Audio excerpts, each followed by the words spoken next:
Inchaisquis cum canalps, Inamaswanix cum canalps. My name's Amelia Marchand, and I'm a member of the Colville Confederated Tribes. I work there as a tribal water regulatory specialist within the Environmental Trust Department. My name is Jonathan Wilkinson. I am the Member of Parliament from North Vancouver, and I am what's called the Parliamentary Secretary to the Minister of Environment and Climate Change, Canada. My name is Amy Snover, and I'm the Director of the Climate Impacts Group at the University of Washington. My name is Michelle Edwards. I'm the Chief of the Shekawash and Kikaitan communities located in the center of the Statliam Nation. The Statliam Nation is located just about 3.5 hours north of Vancouver. I am Jamie Kingsbury. I'm the Forest Supervisor for the Mount Baker Snoqualmie National Forest. I would say it's got all the best parts of today. It's got people who are passionate about the landscape. It's got beautiful outdoor spaces that help our spirits and all the other creatures thrive, provide us the resources we need. And it's full of healthy and vibrant communities. I think 100 years from now, we want to have what we refer to as population displacement. We want to have that problem solved. And I think in Shekawash, we do a lot of work restoring the lands. Where we are right now used to be a gigantic gravel pit, and PG Rail was here, BC Hydro was here, and we did a really good job restoring it. And by doing that, it created a place for the wildlife, the species, to come back and use it. A resilient landscape in Cascadia includes a variety of tree species with open fields of ungulates grazing, huckleberries ready for picking, cedar trees growing nice and old, free-flowing rivers with a plethora of salmon and all their varieties. And the humans of the area are having the experiences that they desire in the national forests. They have the solitude they're looking for. The groups of families are experiencing and loud and hiking on the trail and laughing and in just soaking up nature, whether they're even conscious of it or not. If I think about some of the challenges today that we're trying to address, which we're trying to address less for those of us who are actually living today and more for those who will be living in the future, our grandchildren and our grandchildren's children. I would say that it's a landscape wherein we've actually done a sufficient amount of work to actually address climate change so that we've been able to actually stop the progression of some of the things that we forecast forward to ensure that it's a livable landscape, that we've actually thought of creatively about how we adapt to some of the changes associated with climate change that are going to happen even if we all take action tomorrow. I think there's a lot of things that could make a resilient landscape, but one of the most important things is communication and respect, and that's with everyone that lives within that landscape.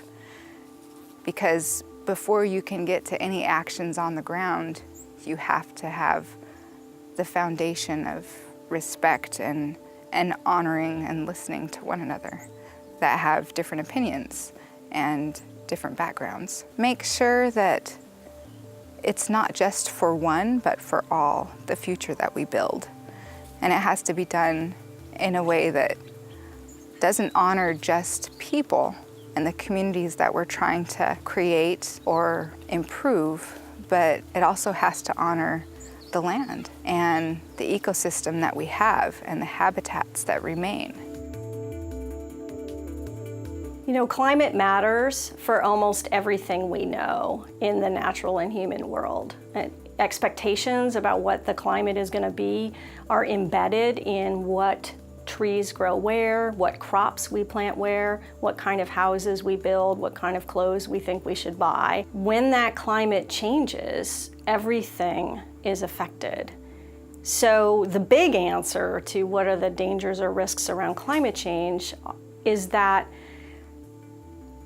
it's everywhere, that our embedded climate assumptions are no longer going to be lining up with the reality of what the climate is bringing. While you can't tie specific events often to climate change. You can look at the patterns that are emerging around the kinds of weather occurrences that are happening that would include things like the forest fire activity that we're seeing in British Columbia this summer.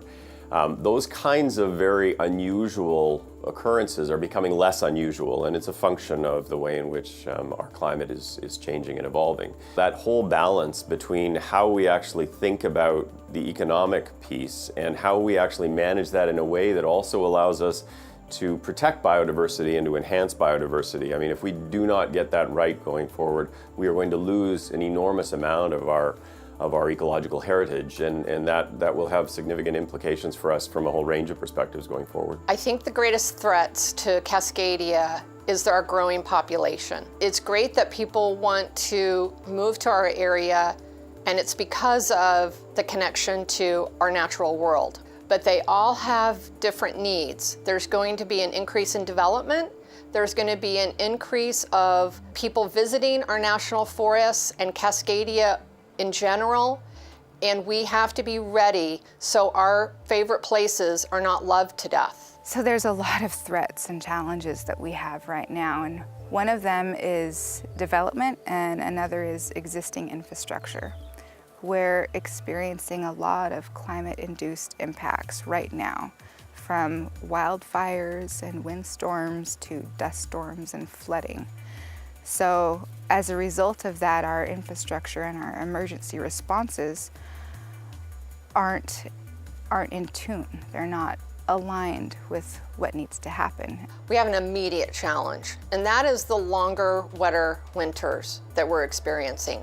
It is doing a number on our road system. To stay on top of that is requiring a lot of time and a lot of energy and a lot of money. Some of the biggest threats are the infrastructure that is, aging.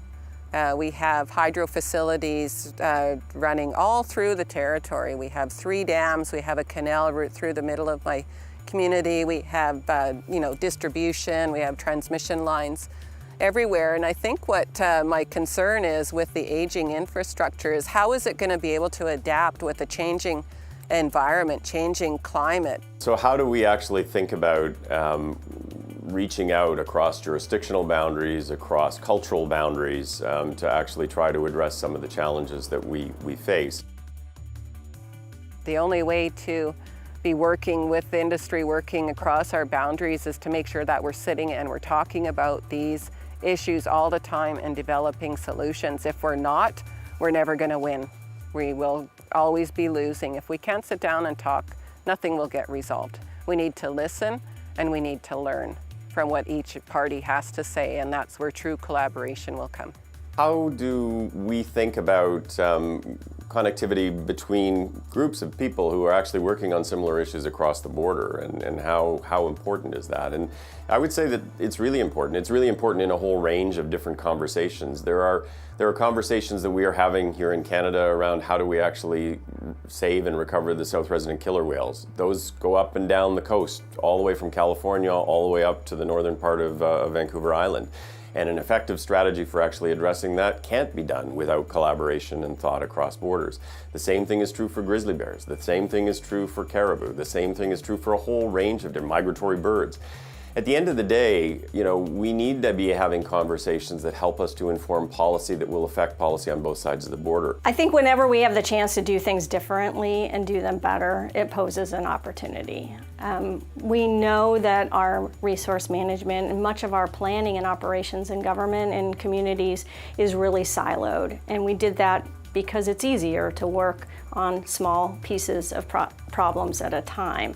But we also know it's not up to the task of today's challenges that cross boundaries, cross jurisdictions, and climate change and responding to climate change requires that we look at the whole picture and that we work together across boundaries, we work on entire systems and think about how to create resilience in a system as a whole, not just in one little piece of that. I think that climate change right now puts us at an opportunity to share information with one another because we're all facing the same threats.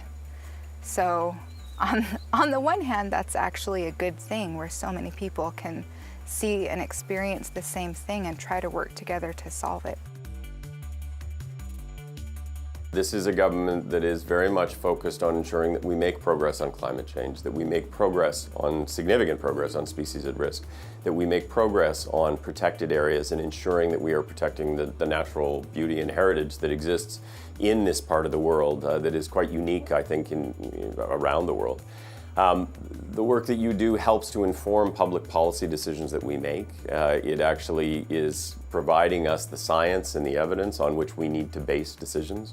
And I would say to you that we're very interested in engaging conversations around how we actually do better, how areas in which we can focus to help us with things like protected area strategies. And so to the extent that you have ideas and thoughts, we are very open and very interested. I think what I would say to everybody that is out there working on the land is to be very mindful that nobody's stronger than Mother Nature.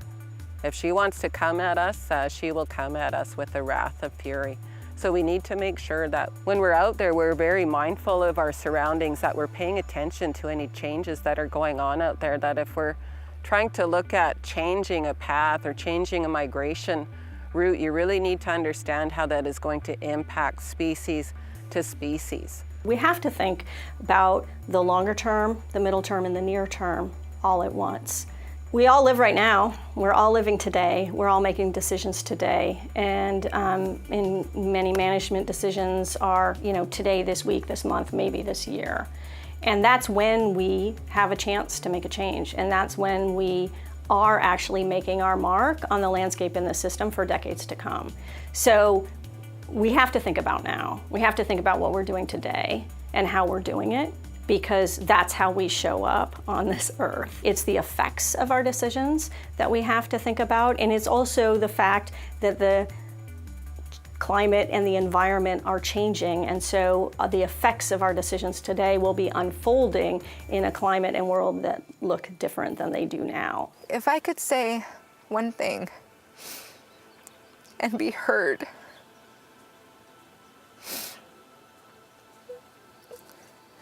it would be that I've only survived because of the work and the sacrifices made by my ancestors.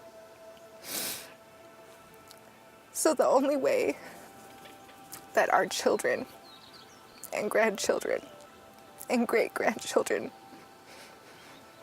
will survive is by making sacrifices. And that means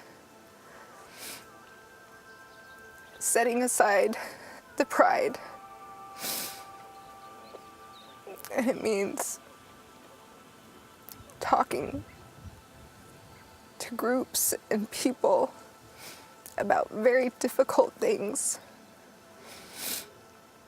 for all of us. One of the teachings that we have is a promise that was made between the animals and the plants of this land and the native people. They would take care of us as long as we took care of them. And that's what we have to do. We have to take care of this land if we want to be here. And we have to do it together. I say, forget the land management boundaries, forget the county line, think as big picture as you need to be so we can all speak with one voice. We are all lands, we are all hands, we are all in this together.